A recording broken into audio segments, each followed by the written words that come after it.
Mga kahuwan, panoorin ang video na ito upang alamin ang pinaka-latest na balita tungkol sa lagay ng panahon at bagyo update today. Narito ang ating weather update. Magpapatuloy pa rin na magiging maganda at maaliwas sa panahon sa buong bansa.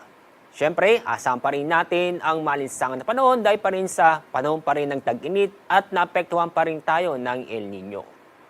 Bukod sa malinsangan na panahon, may tsansa pa rin po tayo na makakaranas ng isolated na mga pag-ulan o sandaling pag-ulan sa bandang hapon o gabi.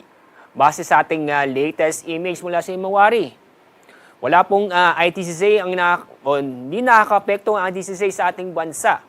Inyong makikita, easterlies po o itong mainit na hangin galing sa dagat Pasipiko ang nakaka-apekto ngayon sa buong bansa. At kasalukuyan, inyong makikita, nanatili pong walang low pressure area o bagyo sa dagat Pasipiko, lalo na po sa loob ng ating Philippine Area of Responsibility.